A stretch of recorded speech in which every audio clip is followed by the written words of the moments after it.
வணக்கம். முக்கிய நிகழ்வுகளை ஒரு நிமிட செய்திகளாக வழங்கும் பகுதிக்கு உங்களை வரவேற்பது நான் கார்த்திகா கண்ணன். உள்ளூர் செய்திகள் முதல் உலக செய்திகள் வரை அரசியல், சினிமா, விளையாட்டு என பல்சுவை செய்திகளை அடுத்த ஒரு மணி நேரத்திற்கு பார்க்கலாம். சபரிமலையில் மண்டல பூஜையை முன்னிட்டு ஐயப்பனுக்கு இன்று தங்க அங்கி சாத்தப்பட்டு மகா தீபாராதனை நடைபெறுகிறது. சபரிமலைக்கு செல்லும் ஐயப்ப பக்தர்களின் வாகனங்கள் இன்று காலை 11 மணியோடு நிலக்கல்லில் நிறுத்தப்படும் என தெரிவிக்கப்பட்டுள்ளது. மாலை 3 மணிக்கு திறக்க வேண்டிய கோயில் நடை 5 மணிக்கு திறக்கப்படும் என்றும் திருவிதாங்கூர் தேவசம் போர்டு தெரிவித்திருக்கிறது. இதனால் குறைந்தது 3 மணி நேரத்திற்கு மேல் நிலக்கல்லிலேயே பக்தர்கள் காத்திருக்க வேண்டிய சூழல் ஏற்படும். மண்டல பூஜைக்காக சபரிமலை ஐயப்பனுக்கு அணிவிக்க திருவிதாங்கூர் மகாராஜா பாலராமவர்மா 453 சவரன் இடையிலான தங்க அங்கியை வழங்கியுள்ளார்.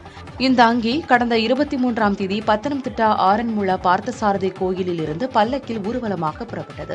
இந்த ஊர்வலம் இன்று பம்பையை வந்தடையும் என்றும் அங்கிருந்து தலைச்சுமையாக கிளம்பும் தங்க அங்கி இன்று மாலை 5:30 மணிக்கு சபரிமலை சன்னிதானம் வந்து சேரும் என்றும் தெரிவிக்கப்பட்டுள்ளது. மாலை 6:30 மணிக்கு ஐயப்பனுக்கு தங்க அங்கி சாத்தப்பட்டு மகா தீபாராதனை நடைபெறும் என கூறப்பட்டுள்ளது. பக்தர்களின் கூட்டத்தை சமாளிக்க வர்ச்சுவல் கியூ மூலம் முன்பதிவு செய்யும் பக்தர்களின் எண்ணிக்கை 80,000 64,000 குறைக்கப்பட்டிருக்கிறது. சபரிமலைக்கு வரும் ஐயப்ப பக்தர்களுக்காக தேவஸ்வம் போர்டு சார்பில் கட்டணமில்லா வைஃபை சேவை தொடங்கப்பட்டுள்ளது. BSNL நிறுவனத்தோடு இணைந்து தேவஸ்வம் போர்டு சார்பில் இலவச வைஃபை சேவை இன்று முதல் சபரிமலையில் பயன்பாட்டிற்கு கொண்டு வரப்பட்டது. சபரிமலைக்கு வரும் ஐயப்ப பக்தர்கள் தொலைத்தொடர்பு சேவை இல்லாததால் மலைக்கு கீழே உள்ளவர்களை தொடர்பு கொள்ள முடியாமல் தவித்து வந்தனர். இந்நிலையில் பக்தர்களின் நலன் கருதி சன்னிதானம், நடைப்பந்தல், திருமுற்றம், மாளிகைபுரம், ஆழி பகுதிகள், அப்பம், அரவணா கவுண்டர்கள் மற்றும் மருத்துவமனை உள்ளிட்ட 15 இடங்களில் வைஃபை ஹாட்ஸ்பாட் திட்டம் அமல்படுத்தப்பட்டுள்ளது. பக்தர் ஒருவர் அரை மணி நேரம் வரை இந்த கட்டணமில்லா வைஃபை சேவையை பயன்படுத்திக் கொள்ள முடியும் எனவும், அதன் பிறகான சேவையை தொடர நெட் பேக்குகளுக்கு தக்க கட்டணம் செலுத்தி பயன்பெறலாம் எனவும் தேவஸ்வம் போர்டு அறிவித்துள்ளது. BSNL இணைப்பு அல்லாதோர் BSNL PM வாணி வைஃபை பயனர் ஐடியை பயன்படுத்தி சேவையை பெறலாம் எனவும் தெரிவிக்கப்பட்டுள்ளது. அடுத்த கட்டமாக டிசம்பர் 30ஆம் தேதி முதல் மரக்கூட்டம் பகுதியிலிருந்து சன்னிதானம் வரை 27 மையங்களில் வைஃபை சேவை வழங்கப்பட உள்ளதாகவும் தெரிவிக்கப்பட்டுள்ளது. நாடாளுமன்ற குளிர்கால கூட்டத்தொடரில் நிறைவேற்றப்பட்ட குற்றவியல் சட்டங்களுக்கு குடியரசுத் தலைவர் திரௌபதி முர்மு ஒப்புதல் வழங்கியதன் மூலம் 3 மசோதாக்களும் சட்டமாகியுள்ளன. டிசம்பர் 4 முதல் டிசம்பர் 21 வரை நடைபெற்று முடிந்த குளிர்கால கூட்டத்தொடரில் இந்திய குற்றவியல் சட்டங்களான IPC, CRPC, IEC ஆகியவற்றுக்கு மாற்றான மத்திய அரசின் 3 புதிய மசோதாக்கள் நாடாளுமன்றத்தின் இரு அவைகளிலும் குற்றவியல் சட்டங்களுக்கு பதிலாக பாரதிய நியாய சன்ஹிதா, பாரதிய நாகரிக் சுரக்ஷா சன்ஹிதா மற்றும் பாரதிய சக்ஷியா ஆகியவை குரல் வாக்கெடுப்பு மூலமாக எளிதாக நிறைவேறியது. 140க்கும் அதிகமான எதிர்க்கட்சி MPக்கள் இடைநீக்கம் செய்யப்பட்ட நிலையில் இந்த மசோதாக்களின் நிறைவேற்றம் மிக எளிதாக முடிந்தது. நிறைவேற்றப்பட்ட மசோதாக்கள் குடியரசுத் தலைவரின் ஒப்புதலுக்காக அனுப்பி வைக்கப்பட்ட நிலையில் 3 மசோதாக்களுக்கும் அவர் ஒப்புதல் அளித்துள்ளார். இதையடுத்து இந்திய குற்றவியல் சட்டம், குற்றவியல் நடைமுறை சட்டம் மற்றும் இந்திய சாட்சிகள் சட்டம் ஆகிய சட்டங்களுக்கு மாற்றாக பாரதிய நியாய சன்ஹிதா, பாரதிய நாகரிக் சுரக்ஷா சன்ஹிதா மற்றும் பாரதிய சக்ஷியா ஆகியவை சட்டங்களாகியுள்ளன. புதிய தண்டனை சட்டம் தனிமனித சுதந்திரத்திற்கு ஆபத்தை விளைவிக்கக்கூடும் என காங்கிரஸ் மூத்த தலைவர் ப. சிதம்பரம் குற்றம் சாட்டினார். எக்ஸ் வலைதளத்தில் அவர் வெளியிட்டுள்ள பதிவில், நாடாளுமன்றத்தில் நிறைவேறி குடியரசுத் தலைவர் ஒப்புதல் அளித்துள்ள 3 புதிய குற்றவியல் சட்டம் மிகவும் அபாயகரமானது என விமர்சித்துள்ளார். ஏழை, உழைக்கும் வர்க்கம் மற்றும் நலிந்த பிரிவினரை புதிய தண்டனை சட்டம் ஒடுக்கும் கருவியாக மாறும் என அவர் சாடியுள்ளார். இச்சட்டத்தில் சரியான செயல்முறையை வலுப்படுத்துவதற்கு பதிலாக சுதந்திரம் மற்றும் தனி சுதந்திரம் ஆகியவற்றை கடுமையாக கட்டுப்படுத்தும் பல விதிகள் உள்ளதாகவும், கைது மற்றும் காவலில் காவல்துறையினரின் அத்துமீறலுக்கு வழிவகுக்கும் எனவும் தெரிவித்திருக்கிறார். எனவே 2024ஆம் ஆண்டு அமையவுள்ள புதிய அரசு இந்த சட்டங்களில் மாற்றங்களை கொண்டுவர வேண்டும் என்றும் ப. சிதம்பரம் வலியுறுத்தியுள்ளார். சிதம்பரம் நடராஜர் கோயிலில் கனகசபை மீது ஏறி பக்தர்கள் வழிபட தீட்சிதர்கள் தொடர்ந்து மறுப்பு தெரிவித்த நிலையில் பேச்சுவார்த்தைக்கு சென்ற அறநிலையத்துறை அதிகாரிகள் வெளியேறினர். சிதம்பரம் நடராஜர் கோயிலில் மார்கழி ஆருத்ரா தரிசன விழா இன்று நடைபெறும் நிலையில் முக்கிய நிகழ்வாக தேரோட்டமும் நடக்கிறது. இந்நிலையில் நேற்று முதல் 4 நாட்கள் வரை பொதுமக்கள் கனகசபை மீது ஏறி சாமி தரிசனம் செய்ய தீட்சிதர்கள் அனுமதிக்கவில்லை. மரபுப்படி விழா காலத்தில் குறிப்பிட்ட 4 நாட்கள் மட்டும் கனகசபை மீது ஏறி வழிபட பக்தர்களுக்கு அனுமதி வழங்கப்படுவதில்லை என்று கூறப்படுகிறது. இதற்கிடையே கோயிலுக்கு சென்ற இந்து சமய அறநிலையத்துறையின் தில்லைக்காளி கோயில் செயல் அலுவலர் சரண்யா அரசாணைப்படி பக்தர்களை கனகசபை மீது ஏற்ற வேண்டும் என தீட்சிதர்களிடம் கூறினார். ஆனால் தீட்சிதர்கள் மறுத்ததால் சிதம்பரம் காவல் நிலையத்தில் சரண்யா புகார் அளித்தார். மேலும் சிதம்பரத்தைச் சேர்ந்த சம்பந்தமூர்த்தி உள்ளிட்டோர் இந்து சமய அறநிலையத்துறை உதவி ஆணையரிடம் புகார் அளித்தனர். இதைத் தொடர்ந்து அறநிலையத்துறையின் கடலூர் மாவட்ட இணை ஆணையர் பரணிதரன், உதவி ஆணையர் சந்திரன், சிதம்பரம் காவல் துணை ஆணையர் ரகுபதி ஆகியோர் நடராஜர் கோயிலுக்கு சென்றனர். கனகசபை மீது ஏறி தரிசனம் செய்ய பக்தர்களை அனுமதிக்குமாறு தீட்சிதர்களிடம் கேட்டுக் கொண்டனர். ஆனால் தீட்சிதர்கள் திட்டவட்டமாக மறுத்ததால் இரவு 10 மணி வரை காத்திருந்த அதிகாரிகள் கோயிலில் இருந்து வெளியேறினர். சென்னை வானகரத்தில் அதிமுக பொதுக்குழு மற்றும் செயற்குழு கூட்டம் இன்று நடைபெறுகிறது. நாடாளுமன்ற தேர்தல் நெருங்கும் நிலையில் கூட்டணி குறித்த முக்கிய முடிவுகள் அறிவிக்கப்படலாம் என எதிர்பார்க்கப்படுகிறது. அதிமுகவில் மீண்டும் பொதுச் செயலாளர் பதவி உருவாக்கப்பட்டு எடப்பாடி பழனிசாமி பொதுச் செயலாளராக தேர்வு செய்யப்பட்டதற்கு பிறகு கட்சியின் பொதுக்குழு மற்றும் செயற்குழு கூட்டம் இன்று நடைபெறுகிறது. சென்னை வானகரத்தில் உள்ள ஸ்ரீவாரு மண்டபத்தில் அதிமுக அவைத் தலைவர் தமிழ்மகன் உசேன் தலைமையில் கூட்டம் நடைபெறவுள்ளது. நாடாளுமன்ற தேர்தலுக்கான கூட்டணியை தீர்மானிப்பதில் பொதுச் செயலாளருக்கு அதிகாரம் வழங்குவது, தமிழகத்தில் ஏற்பட்ட வெள்ள பாதிப்புகளுக்கு அரசை கண்டித்தும் பாதிப்புகளுக்கான காரணம் குறித்த வெள்ளம் அறிக்கை வெளியிட வலியுறுத்துவது, பல ஆண்டுகளாக தமிழக சிறைகளில் உள்ள இஸ்லாமிய சிறை கைதிகளை விடுவிக்க அரசு நடவடிக்கை எடுக்க வலியுறுத்துவது உள்ளிட்ட தீர்மானங்கள் நிறைவேற்றப்பட உள்ளதாக தகவல்கள் வெளியாகியுள்ளன. மீனவர்கள் பிரச்சினை, காவிரி முல்லை பெரியாறு விவகாரங்கள், சட்டம் ஒழுங்கு, வெள்ள பாதிப்புகளுக்கு கூடுதல் நிவாரணம் உள்ளிட்டவற்றை குறித்தும் தீர்மானங்கள் நிறைவேற்றப்படும் என எதிர்பார்க்கப்படுகிறது. இந்த நிலையில் பொதுக்குழு கூட்டத்துக்கான முன்னேற்பாடுகளை முன்னாள் அமைச்சர்கள் திண்டுக்கல் சீனிவாசன், எஸ்.பி. வேலுமணி, தங்கமணி உள்ளிட்டோர் பார்வையிட்டனர். பிறகு செய்தியாளர்கள் சந்திப்பில் பேசிய திண்டுக்கல் சீனிவாசன், எடப்பாடி பழனிசாமிக்கு எதிர்ப்பே கிடையாது என்று கூறினார். கூட்டணி கட்சியுடைய விதிகள் அத்தனையும் பற்றி பொதுக்குழு தீர்மானங்கள் போட்டு பொதுச் செயலாளர்கள் வழக்கமாக பத்திரிகைகளுக்கு, தொலைக்காட்சிகளுக்கு சொல்லுவார்கள். சார், இதுல எவ்வளவு பேர் சார் கலந்துப்பாங்க? சுமார் 3000 பேர். பெருமழை வெள்ளத்தால் பாதிக்கப்பட்டுள்ள தூத்துக்குடி மாவட்டத்தில் மத்திய நிதியமைச்சர் நிர்மலா சீதாராமன் இன்று ஆய்வு மேற்கொள்கிறார். நண்பகல் 11:55 மணிக்கு தூத்துக்குடி விமான நிலையத்திற்கு வரும் அவர் மழையால் பாதிக்கப்பட்ட குறிஞ்சி நகர், கோரம்பள்ளம், அந்தோணியார்புரம், ஸ்ரீவைகுண்டம், பொன்னாங்குறிச்சி, ஏரல் உள்ளிட்ட பகுதிகளை பார்வையிடுகிறார். இதைத் தொடர்ந்து மாவட்ட ஆட்சியர் அலுவலகத்தில் அமைச்சர்கள், எம்பிக்கள் மற்றும் அதிகாரிகளோடு ஆலோசனை நடத்துகிறார். அண்மையில் பொழிந்த கனமழையால் தூத்துக்குடி மாவட்டத்தில் பலத்த சேதம் ஏற்பட்டது. இதைத் தொடர்ந்து அங்கு முழுவீச்சில் நடைபெற்று வந்த மீட்புப் பணிகள் நிறைவடைந்தன. வெள்ளத்தால் பாதிக்கப்பட்டுள்ள நெல்லை, தூத்துக்குடி ஆகிய மாவட்டங்களுக்கு உரிய நிவாரண நிதி வழங்க வேண்டும் என்று பிரதமர் மோடியிடம் முதலமைச்சர் மு.க.ஸ்டாலின் வலியுறுத்தியுள்ளார். இது தொடர்பாக கடந்த ஞாயிறன்று முதலமைச்சருடன் தொலைபேசியில் பேசிய பிரதமர் உரிய நிவாரணம் வழங்கப்படும் என உறுதியளித்தார். JN1 வகை கொரோனா தமிழகத்தில் 4 நபர்களுக்கு உறுதி செய்யப்பட்டுள்ளதா என்பது குறித்து அதிகாரப்பூர்வமான முடிவு கிடைக்க சில நாட்கள் காத்திருக்க வேண்டியுள்ளதாக பொது சுகாதாரத்துறை இயக்குநர் செல்வ விநாயகம் தெரிவித்திருக்கிறார். மத்திய சுகாதாரத்துறை வெளியிட்ட தகவலின்படி நாட்டில் 63 நபர்களுக்கு JN1 வகை கொரோனா பாதிப்பு ஏற்பட்டுள்ளதாக தெரிவிக்கப்பட்டது. அதில் கோவாவில் 34 நபர்களுக்கும், மகாராஷ்டிராவில் 9 நபர்களுக்கும், கர்நாடகாவில் 8 நபர்களுக்கும், கேரளாவில் 6 நபர்களுக்கும் மற்றும் தமிழகத்தில் 4 நபர்களுக்கும் வைரஸ் பாதிப்பு ஏற்பட்டுள்ளதாக குறிப்பிடப்பட்டது. இதனிடையே தமிழகத்தில் JN1 வகை கொரோனா பாதிப்பு குறித்து அதிகாரப்பூர்வ முடிவு கிடைக்கவில்லை என்றும், முடிவு கிடைக்க இன்னும் சில நாட்கள் காத்திருக்க வேண்டியுள்ளதாகவும் பொது சுகாதாரத்துறை இயக்குநர் செல்வ விநாயகம் தெரிவித்துள்ளார். மேலும் தமிழகத்தில் தற்போது கொரோனா தொற்றால் 100 நபர்கள் வரை பாதிக்கப்பட்டுள்ளதாகவும், யாருக்கும் தீவிர பாதிப்பு இல்லை எனவும் அவர் கூறியுள்ளார். சவுதி அரேபியாவிலிருந்து இந்தியாவுக்கு வந்து கொண்டிருந்த சரக்கு கப்பல் மீது ட்ரோன்கள் மூலம் தாக்குதல் நடத்தப்பட்டிருப்பது இந்திய கடற்படை நடத்திய முதற்கட்ட ஆய்வில் தெரியவந்திருக்கிறது. சவுதி அரேபியாவின் அல் ஜுபைல் துறைமுகத்திலிருந்து மங்களூரு துறைமுகத்துக்கு கச்சா எண்ணெயுடன் MV செம்ப்ளூட்டோ என்ற சரக்கு கப்பல் புறப்பட்டது. இந்த கப்பலில் 21 இந்தியர்கள் மற்றும் வியட்நாமைச் சேர்ந்த ஒருவர் பயணம் செய்தனர். கடந்த சனிக்கிழமை குஜராத்தின் போர்பந்தர் துறைமுகத்திலிருந்து 217 நாட்டிக்கல் மைல் தொலைவில் வந்து கொண்டிருந்த போது சரக்கு கப்பல் மீது தாக்குதல் நடத்தப்பட்டது. எனினும் கப்பலில் இருந்தவர்களுக்கு எந்த பாதிப்பும் ஏற்படவில்லை. இந்த தாக்குதலுக்கு ஈரானுக்கு பின்னணியில் இருந்து செயல்படும் ஹவுதி கிளர்ச்சியாளர்கள்தான் காரணம் என அமெரிக்கா குற்றம் சாட்டியது. இந்நிலையில் தாக்குதலால் சேதமடைந்த MHM புளூட்டோ கப்பல் இந்திய கப்பற்படைக்கு சொந்தமான ICGS விக்ரம் கப்பல் பாதுகாப்புடன் மும்பை துறைமுகத்துக்கு கொண்டுவரப்பட்டது. பின்னர் கப்பற்படையைச் சேர்ந்த ஆய்வுக் குழுவினர் சேதமடைந்த கப்பலை பார்வையிட்டனர். கப்பலில் ஏற்பட்டுள்ள சேதத்தை காணும்போது ட்ரோன்கள் மூலமாகவே தாக்குதல் நடத்தியிருப்பது தெரியவந்துள்ளதாக ஆய்வுக் குழுவினர் தெரிவித்தனர். எனினும் தடயவியல் மற்றும் தொழில்நுட்ப ரீதியிலான ஆய்வு நடத்தினால்தான் எந்த வகை வெடிப்பொருட்கள் பயன்படுத்தப்பட்டுள்ளது என்பது அறிய முடியும் என அவர்கள் கூறினர். இதற்கிடையே அரபிக்கடல் பகுதியில் பாதுகாப்பை பலப்படுத்தும் வகையில் இந்திய கப்பற்படைக்கு சொந்தமான 3 போர்க்கப்பல்கள் நிறுத்தப்பட்டுள்ளன.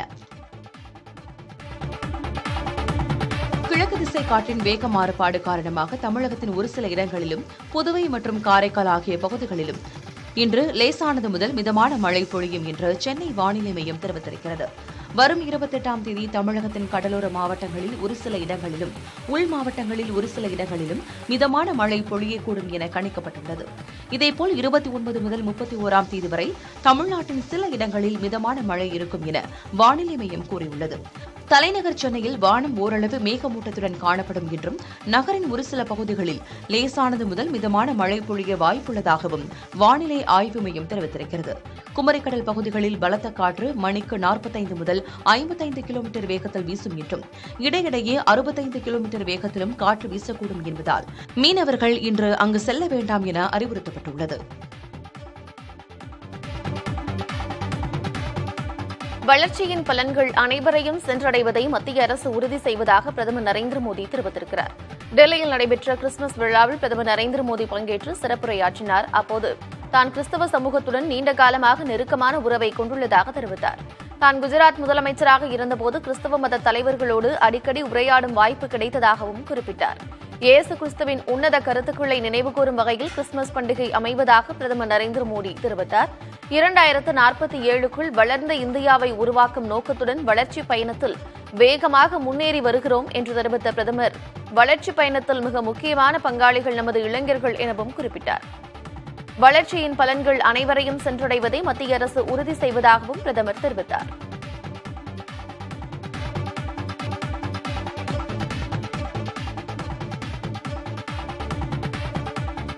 திருநெல்வேலியில் மழை வெள்ளத்தால் பாதிக்கப்பட்ட 44 சாலைகள் மற்றும் பாலங்களில் 43 பகுதிகள் சரி செய்யப்பட்ட நிலையில் மீதமுள்ள பாலத்தை சரி செய்யும் பணிகள் விரைவில் முடிந்துவிடும் என்று நெடுஞ்சாலைத்துறை அமைச்சர் ஏவா வேலு தெரிவித்தார்.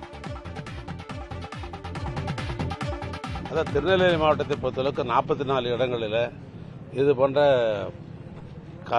அதாவது சாலைகள் உடைப்பு, சாலைகளிலிருந்து முழுமையாக போக்குவரத்தே போக முடியாத ஒரு நிலை இப்படி இருந்தது 44 இடங்களில்.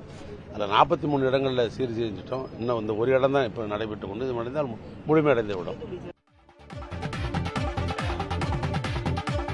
தூத்துக்குடி மாவட்டம் ஸ்ரீவைகுண்டம் அருகே வெள்ளத்தில் சேதமடைந்த ரயில் பாதையை சீரமைக்கும் பணி இரவு பகலாக நடைபெற்று வருகிறது. தென் மாவட்டங்களில் பெய்த வரலாறு காணாத மழையால் ஸ்ரீவைகுண்டம், நாசரேத் ரயில் நிலையங்களுக்கிடையே தண்டவாளத்தின் அடித்தள கட்டமைப்பு சேதமடைந்தது. இதனால் நெல்லை, திருச்செந்தூர் இடையே ரயில் சேவை பாதிக்கப்பட்டது. ஏற்கனவே செய்துங்கநல்லூர் பகுதியில் ஏற்பட்ட இருப்பு பாதை அரிப்பை ரயில்வே ஊழியர்கள் சீரமைத்தனர். தற்போது ஆழ்வார் திருநகரில் அருகே ஏற்பட்டுள்ள அரிப்பை சீரமைக்கும் பணி முழுவீச்சில் நடைபெற்று வருகிறது. பணிகள் இரவு பகலாக நடைபெற்று வரும் நிலையில் விரைவில் நெல்லை, திருச்செந்தூர் இடையே ரயில் சேவை தொடங்கும் என்று எதிர்பார்க்கப்படுகிறது. ரயில் பாதை சேதமடைந்ததால் செந்தூர் எக்ஸ்பிரஸ் ரயிலில் சென்ற பயணிகள் 3 நாட்கள் பெரும் சிரமத்திற்கு ஆளானது குறிப்பிடத்தக்கது. வெள்ள நிவாரணப் பணிகளில் துரிதம் காட்டாமல் மத்திய அரசை திமுக வாய்ச்சண்டைக்கு இழுப்பதாக தமிழக பாஜக தலைவர் அண்ணாமலை குற்றம் சாட்டியிருக்கிறார். திருச்சியில் செய்தியாளர்களை சந்தித்த அவர் இவ்வாறு தெரிவித்தார். இவர்களுடைய ஆர்கியூமெண்ட்டை மக்கள் பார்த்து சிரித்துக் கொண்டிருக்கின்றார்கள். இன்னுமே வேகம் காட்டாம, பாய்ச்சல் காட்டாம, தத்தளிக்கக்கூடிய மக்களுக்கு ஆறுதலா இல்லாம இவர்கள் செய்வது அனைத்துமே மத்திய அரசின் மீது பழி சுமத்தி தேவையில்லாத வாய்ச்சண்டைக்கும் பம்பு சண்டைக்கும் இழுக்கிறாங்க. பிரதமரை பொறுத்தவரை பிரதமருடைய வேலை என்னன்னா ஒரு சிச்சுவேஷனை அசஸ் பண்றது, அதை பொறுத்து பிரதமர் முடிவெடுக்கிறது. பிரதமர் சில இடத்துக்கு போறாங்க, சில இடத்துக்கு தன்னுடைய ஆட்களை அனுப்பி அங்கிருந்து ஃபீட்பேக் எடுத்துக்கிறாங்க. சபரிமலை வரும் பக்தர்களுக்கு குடிநீர், உணவு உள்ளிட்ட அடிப்படை தேவைகள் கிடைப்பதை உறுதி செய்யுமாறு கேரள உயர்நீதிமன்றம் திருவிதாங்கூர் தேவஸ்வம் போர்டை அறிவுறுத்தியுள்ளது. சபரிமலைக்கு சென்ற சிறுவர்கள் உள்ளிட்ட பக்தர்கள் சுமார் 12 மணி நேரம் உணவு மற்றும் குடிநீர் இன்றி சாலையில் தவித்ததாக வெளியான செய்திகளை அடுத்து திங்களன்று கூடிய கேரள உயர்நீதிமன்றம் சிறப்பு அமர்வு பக்தர்கள் வரும் வழியில் சிறிது நேரம் இளைப்பாற உருவாக்கப்பட்டுள்ள இடங்களில் அவர்களுக்கான உணவு, குடிநீர் கிடைத்திட உரிய நடவடிக்கைகளை எடுக்க அறிவுறுத்தியுள்ளது. மேலும் பக்தர்களின் பாதுகாப்பை உறுதி செய்ய கேரள காவல்துறை தலைவருக்கு அறிவுறுத்தல்களை வழங்கியுள்ளது. வரும் வழியில் பக்தர்களின் வாகனங்கள் பல மணி நேரம் நிறுத்தப்படுவதாகவும் சன்னிதானத்திலும் ஐயப்பனை தரிசிக்க பல மணி நேரம் காத்திருக்க வேண்டிய சூழல் இருப்பதாகவும் புகார் எழுந்துள்ள நிலையில் இந்த அறிவுறுத்தல்களை கேரள உயர்நீதிமன்றம் வழங்கியுள்ளது. இந்நிலையில் வழக்கத்தை விட அதிகமான பக்தர்கள் இம்முறை சபரிமலைக்கு வருகை தருவதாக தெரிவித்துள்ள நிர்வாகம் அவர்களுக்கு வேண்டிய அனைத்து வசதிகளையும் செய்து தர நடவடிக்கை மேற்கொள்ளப்படும் எனவும் உறுதியளித்துள்ளது.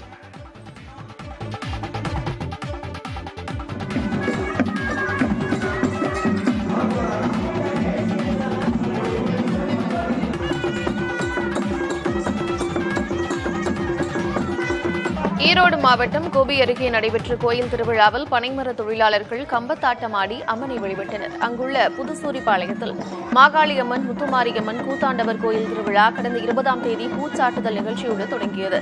இதனை முன்னிட்டு மூணாம்பள்ளி, நம்பியூர் உட்பட பல்வேறு பகுதிகளைச் சேர்ந்த மக்கள் விரதமிருந்து வழிபட்டனர். கோயில் திருவிழாவிற்காக காப்பு கட்டி விரதமிருந்த பனை ஏறும் தொழிலாளர்கள் நாள்தோறும் இரவு பனைமரம் ஏறும் உபகரணங்களோடு கோயில் முன்பு நடப்பட்டிருக்கும் கம்பத்தை சுற்றி நடனமாடினர். அழிந்து வரும் பனைமரங்களை பாதுகாக்க வேண்டியே தாங்கள் ஆண்டுதோறும் கம்பத்தை சுற்றி நடனமாடி அம்மனை வழிபடுவதாக தெரிவித்தனர். பக்தர்களின் இந்த வித்தியாசமான வழிபாடு அங்கிருந்தவர்களை ஆச்சரியத்தில் ஆழ்த்தியது.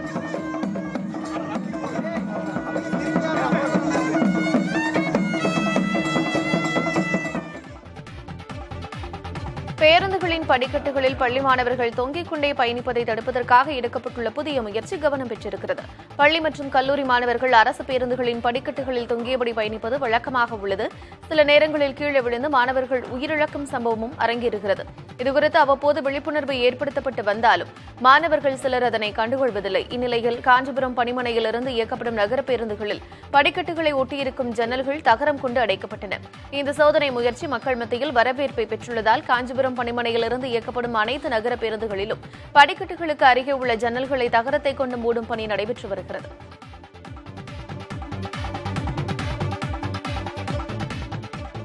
முட்டை தேவை அதிகரிப்பால் நாமக்கல்லில் முட்டையின் விலை கடந்த 6 நாட்களில் 30 காசுகள் உயர்ந்திருக்கிறது. நாமக்கல்லில் நடைபெற்ற தேசிய முட்டை ஒருங்கிணைப்பு குழு கூட்டத்தில் முட்டை ஒன்றின் கொள்முதல் விலை ₹5.75 இருந்து 5 காசுகள் உயர்ந்து ₹5.80 நிர்ணயம் செய்யப்பட்டுள்ளது. கடந்த 20ஆம் தேதி முட்டை ஒன்றின் பண்ணை கொள்முதல் விலை ₹5.50 இருந்த சூழலில் தற்போது 30 காசுகள் அதிகரித்துள்ளது. இந்த விலை இதுவரை கோழிப்பண்ணை வரலாற்றிலேயே இல்லாத அதிகபட்ச உச்ச விலையாக உள்ளது. ஆங்கில புத்தாண்டை ஒட்டி கேக் தயாரிக்கும் பணிக்கு அதிகளவு முட்டை தேவை ஏற்பட்டுள்ளதால் விலை உயர்ந்துள்ளதாகவும், அதே சமயம் வட மாநிலங்களுக்கு தமிழக முட்டைகள் அதிகளவில் அனுப்பி வைக்கப்படுவதால் அதன் தேவை அதிகரித்து விலை உயர்வதாகவும் கோழிப்பண்ணை உரிமையாளர்கள் தெரிவித்துள்ளனர். இந்தியா கூட்டணிக்கான பிரதமர் வேட்பாளரின் பெயரை முன்மொழிந்ததில் தனக்கு எந்தவித ஏமாற்றமும் இல்லை என பீகார் முதலமைச்சர் நிதிஷ்குமார் தெரிவித்திருக்கிறார். ஆளும் பாஜக அரசுக்கு எதிராக எதிர்க்கட்சிகள் ஒன்றிணைந்து இந்தியா கூட்டணியை உருவாக்கியுள்ளன. இதில் காங்கிரஸ், திரிணாமுல் காங்கிரஸ், ஆம் ஆத்மி, திமுக உள்ளிட்ட கட்சிகள் அங்கம் வகிக்கின்றன. அண்மையில் நடைபெற்ற இதன் ஆலோசனைக் கூட்டத்தில் காங்கிரஸ் கட்சியின் தலைவர் மல்லிகார்ஜுன் கார்கேவை பிரதமர் வேட்பாளராக மேற்குவங்க முதலமைச்சர் மம்தா பானர்ஜி முன்மொழிந்ததற்கு பீகார் முதலமைச்சர் நிதிஷ்குமார் அதிருப்தி அடைந்ததாக தகவல் வெளியானது. இது தொடர்பாக செய்தியாளர்கள் எழுப்பிய கேள்விக்கு பதில் கூறிய நிதிஷ்குமார், பிரதமர் வேட்பாளரை அறிவிப்பதை விட முதலில் தொகுதி பங்கீட்டை இறுதி செய்யவே தான் வலியுறுத்தியதாக கூறினார். தான் பிரதமராக வேண்டும் என்று எப்போதும் தெரிவித்ததில்லை என்றும், வரும் நாடாளுமன்ற தேர்தலுக்குள் அனைத்து எதிர்க்கட்சிகளையும் கூட்டணியில் இணைப்பதையே நோக்கமாக கொண்டு செயல்பட்டு வருவதாகவும் கூறினார். மக்களுக்கு சேவை செய்ய அனைவரும் ஒன்றிணைந்து செயல்பட்டு வருவதாகவும் நிதிஷ்குமார் தெரிவித்தார். மத்திய பிரதேச மாநிலத்தில் முதலமைச்சர் மோகன் யாதவ் தலைமையிலான அமைச்சரவை இன்று விரிவாக்கம் செய்யப்பட்டது. அதன்படி முன்னாள் மத்திய அமைச்சர் பிரகலாத் பட்டேல், பாரதிய ஜனதா கட்சியின் தேசிய செயலாளர் கைலாஷ் விஜய்வர்கியா உள்ளிட்ட 28 பேர் புதிய அமைச்சர்களாக பதவியேற்றுக் கொண்டனர். மத்திய பிரதேச ஆளுநர் மங்குபாய் பட்டேல் அவர்களுக்கு பதவி பிரமாணம் செய்து வைத்தார். புதிதாக பதவியேற்ற 28 பேரில் 18 பேர் கேபினெட் அமைச்சர்களாகவும், 6 பேர் தனி பொறுப்புடன் கூடிய துணை அமைச்சர்களாகவும், பிறர் துணை அமைச்சர்களாகவும் நியமிக்கப்பட்டுள்ளனர். அமைச்சரவையில் 5 பெண்கள் இடம்பெற்றுள்ளனர். புதிய அமைச்சரவையில் 12 பேர் இதர பிற்படுத்தப்பட்ட வகுப்பைச் சேர்ந்தவர்கள். கடந்த மாதம் நடைபெற்ற சட்டமன்ற தேர்தலில் பாரதிய ஜனதா கட்சி மொத்தம் உள்ள 230 இடங்களில் 163 இடங்களை கைப்பற்றி மாபெரும் வெற்றி பெற்றது. இதனைத் தொடர்ந்து மாநிலத்தின் முதலமைச்சராக மோகன் யாதவும், துணை முதலமைச்சர்களாக ஜெகதீஷ் தேவ்டா மற்றும் ராஜேந்திர சுக்லா இருவரும் பதவியேற்றுக் கொண்டனர். இமாச்சல பிரதேச மாநிலத்தில் ஆற்றுக்குள் ஜீப்பை இயக்கிய நபருக்கு காவல்துறை அபராதம் விதித்துள்ளது. கிறிஸ்துமஸ் மற்றும் புத்தாண்டை கொண்டாடுவதற்காக இமாச்சல பிரதேச மாநிலத்திற்கு சுற்றுலா பயணிகள் படையெடுத்துள்ளனர். இதனால் லகுல் ஸ்பிதி பகுதியில் கடும் போக்குவரத்து நெரிசல் ஏற்பட்டிருக்கிறது. வாகன நெரிசலில் இருந்து தப்பிப்பதற்காக சுற்றுலா பயணி ஒருவர் அங்குள்ள சந்திரா நதிக்குள் ஜீப்பை இயக்கினார். இதுகுறித்த காட்சிகள் இணையத்தில் பகிரப்பட்ட நிலையில் கார் ஓட்டுநருக்கு காவல்துறையினர் அபராதம் விதித்தனர். மேலும் இதுபோன்ற சம்பவங்கள் நிகழாமல் இருக்க ஆற்றங்கரை பகுதியில் காவலர்கள் கண்காணிப்பு பணியில் ஈடுபட்டுள்ளனர். நடிகர் அஜித்குமார் நடிகை பாவனா நேரில் சந்தித்த காட்சி இணையத்தில் வெளியாகியுள்ளது. துணிவு திரைப்படத்தை தொடர்ந்து அஜித்குமார் அடுத்ததாக விடாமுயற்சி படத்தில் நடித்து வருகிறார். இதன் படப்பிடிப்பு கடந்த அக்டோபர் மாதம் அசர்பைஜான் நாட்டில் தொடங்கியது. தடையற தாக்க, மீகாமன், தடம், கலகத் தலைவன் உள்ளிட்ட திரைப்படங்களை எடுத்த மகள் திருமேனி இதனை இயக்குகிறார். லைக்கா நிறுவனம் தயாரிக்கும் இந்த படத்திற்கு அனிருத் இசையமைக்கிறார். படத்தில் த்ரிஷா, அர்ஜுன், ஆரவ், ரெஜினா உள்ளிட்டோர் நடித்து வருகின்றனர். சமீபத்தில் படப்பிடிப்பு தளத்தில் அஜித்குமார் எடுத்த புகைப்படங்கள் வெளியிடப்பட்டன. இந்நிலையில் அசர்பைஜான் நாட்டில் விடாமுயற்சி ஷூட்டிங் நடைபெறும் இடத்தில் நடிகர் அஜித்குமாரை நடிகை பாவனா சந்தித்துள்ளார். பிங்க் நோட் எனும் கன்னட படத்தில் பாவனா நடித்து வருகிறார். இதற்காக அவர் அசர்பைஜானுக்கு சென்றிருக்கும் நிலையில் இந்த சந்திப்பு நிகழ்ந்தது.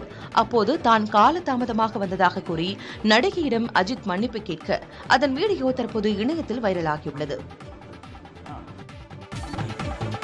வெக்கேஷனுக்காக நடிகை ஹன்சிகா சுவிட்சர்லாந்து சென்றுள்ள நிலையில் அவரின் கிறிஸ்துமஸ் கொண்டாட்ட புகைப்படங்கள் தற்போது வைரலாகி வருகின்றன. பாலிவுட் திரையுலகில் குழந்தை நட்சத்திரமாக நுழைந்து பின்னர் நட்சத்திர கதாநாயகியாக உயர்ந்தவர் ஹன்சிகா மோத்வானி. மிக குறுகிய காலத்தில் விஜய் உள்ளிட்ட முன்னணி நடிகர்களுடன் ஜோடி சேரும் வாய்ப்பை ஹன்சிகா பெற்றார். கடந்த ஆண்டு தனது நீண்ட நாள் நண்பரான சோஹில் கதூரியா என்பவரை ஹன்சிகா திருமணம் செய்து கொண்டார். திருமணத்திற்கு பின்னர் அடிக்கடி கணவருடன் வெளிநாடு செல்வதை வழக்கமாக கொண்டுள்ள ஹன்சிகா தற்போது கணவருடன் சுவிட்சர்லாந்து சென்றுள்ளார். கிறிஸ்துமஸை அந்நாட்டில் கொண்டாடிய அவர் அதனை சமூக வலைதளத்தில் பகிர்ந்துள்ளார். ஹன்சிகாவின் புகைப்படத்திற்கு ரசிகர்கள் லைக்குகளை குவித்து வருகின்றனர்.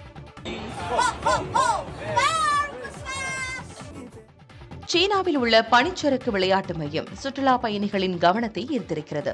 அந்நாட்டின் ஹேலாங் ஜியாங் மாகாணத்தில் உள்ள யாவுலியில் இருக்கும் விளையாட்டு மையம் பனியால் சூழப்பட்டு வெண்போர்வையை போர்த்தியது போன்று ரம்மியமாக காட்சியளிக்கிறது.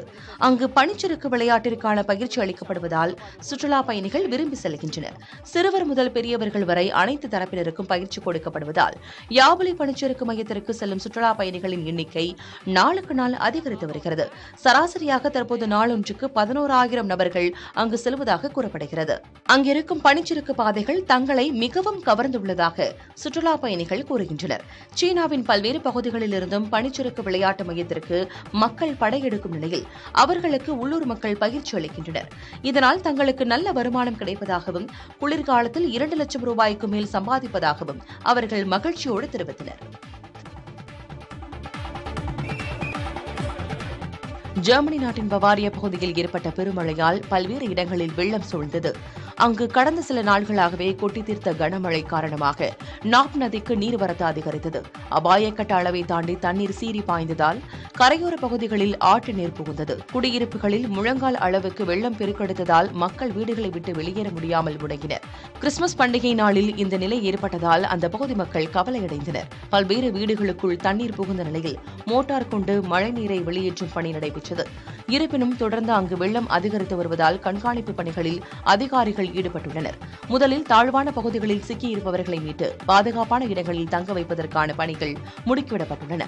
12 ஆண்டுகளுக்கு பிறகு பவாரியா பகுதியில் வீடுகளை மூழ்கடித்தபடி வெள்ளம் செல்வதாக அதிகாரிகள் தெரிவித்தனர். ஆப்கானிஸ்தான் நாட்டில் ஏற்பட்ட நிலநடுக்கத்தால் கடுமையாக பாதிக்கப்பட்ட பகுதிகளில் மீண்டும் வீடுகளை கட்டுவதற்கான பணிகள் நடைபெற்று வருகின்றன. அந்நாட்டின் ஹெராட் மாகாணத்தில் கடந்த அக்டோபர் மாதம் நிலநடுக்கம் ஏற்பட்டது. இதனால் கட்டடங்கள் இடிந்து கான்கிரீட் குவியலாக மாற இடிபாடுகளில் சிக்கி 1400 நபர்கள் உயிரிழந்தனர். 10,000க்கும் மேற்பட்டோர் உடைமைகளை இழந்து தவித்தனர்.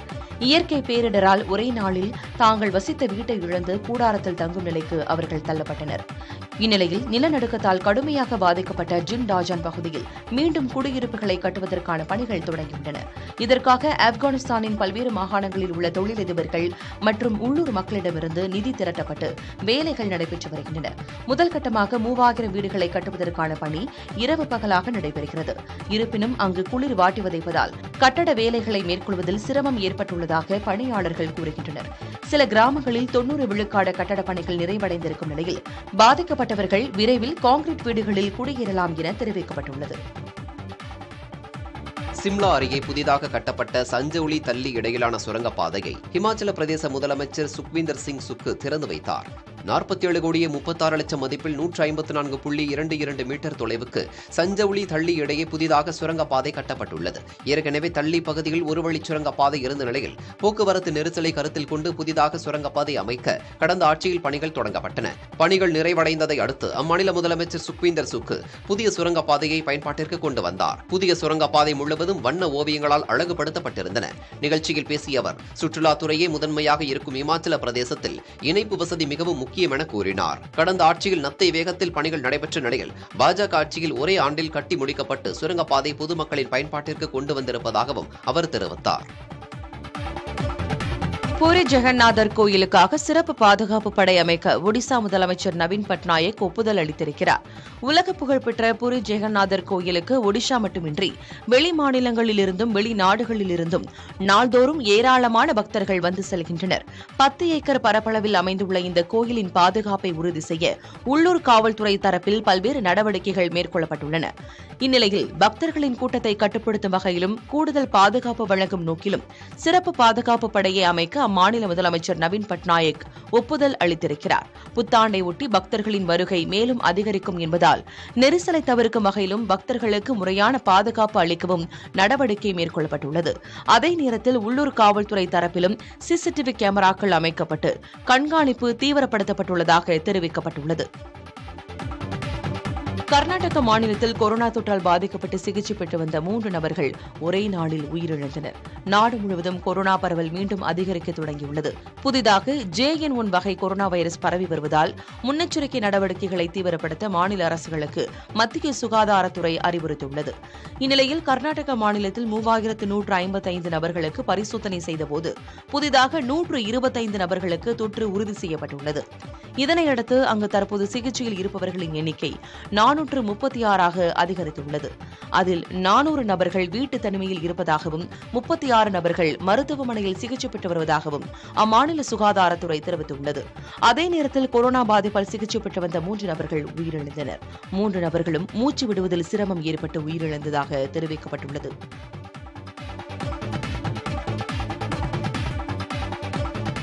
T20 உலகக்கோப்பை கிரிக்கெட் தொடரில் விளையாட விரும்புவதாக ரோஹித் சர்மா மறைமுகமாக தெரிவித்துள்ளார். தென்னாப்பிரிக்காவிற்கு சென்றுள்ள இந்திய கிரிக்கெட் அணி 2 போட்டிகள் கொண்ட டெஸ்ட் தொடரில் விளையாட உள்ளது. இந்த வகையில் இன்று டெஸ்ட் போட்டி தொடங்கும் நிலையில் செய்தியாளர்களை சந்தித்த இந்திய கிரிக்கெட் அணி தலைவர் ரோஹித் சர்மா, ஒருநாள் உலகக்கோப்பை தொடரில் தோல்வியுற்றதிலிருந்து மனரீதியாக மீள்வதற்கு கூடுதல் காலம் தேவைப்படும் என்று தெரிவித்தார். தென்னாப்பிரிக்காவில் இதுவரை இந்திய அணி டெஸ்ட் தொடரை வென்றதில்லை என்பதை மாற்றும் முனைப்போடு செயல்படுவோம் எனவும் அவர் உறுதியளித்தார்.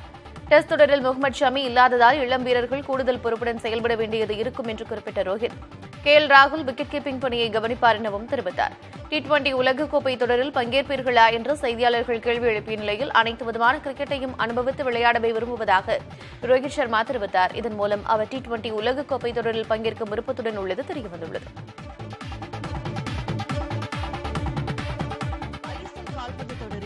பஞ்சாப் ஒடிசா அணிகள் மோத உள்ளன. தற்போது வரை நடந்து முடிந்துள்ள போட்டிகளில் ஒடிசா அணி 10 ஆட்டங்களில் ஆடி 5 போட்டிகளில் வெற்றியும் 2 போட்டிகளில் தோல்வியையும் தழுவியுள்ளது. 3 போட்டிகள் சமனில் முடிவடைந்துள்ளன. இதேபோல் 11 போட்டிகளில் விளையாடியுள்ள பஞ்சாப் அணி ஒரே ஒரு வெற்றி மட்டுமே பெற்றுள்ளது. 5 போட்டிகளில் டிரா செய்துள்ள பஞ்சாப் 5இல் தோல்வியை கண்டுள்ளது. புள்ளிப்பட்டியலில் 5வது இடத்தில் ஒடிசாவும் 11வது இடத்தில் பஞ்சாபும் உள்ளன. 12 அணிகள் பங்கேற்றுள்ள 10வது இந்தியன் சூப்பர் லீக் கால்பந்து தொடர் பல்வேறு நகரங்களில் நடைபெற்று வருகிறது. ஒவ்வொரு அணியும் மற்றொரு அணியுடன் 2 முறை மோதுகின்றன. புரோ கபடி போட்டியின் நேற்றைய லீக் ஆட்டத்தில் பெங்கால் வாரியர்ஸ் அணியை தபாங் டெல்லி வீழ்த்தியது. இதில் ஆரம்ப முதலை முன்னிலை பெற்ற டெல்லி அணி முதல் பாதியில் 23-16 என முன்னிலை பெற்றது. தொடர்ந்து 2வது பாதியில் ஆதிக்கத்தை தொடர்ந்த டெல்லி அணி 29-38 என்ற புள்ளி கணக்கில் வெற்றி பெற்றது. மற்றொரு ஆட்டத்தில் தமிழ் தலைவாஸ் அணியை ஹரியானா ஸ்டீலர்ஸ் அணி 29-42 என்ற கணக்கில் வீழ்த்தியது.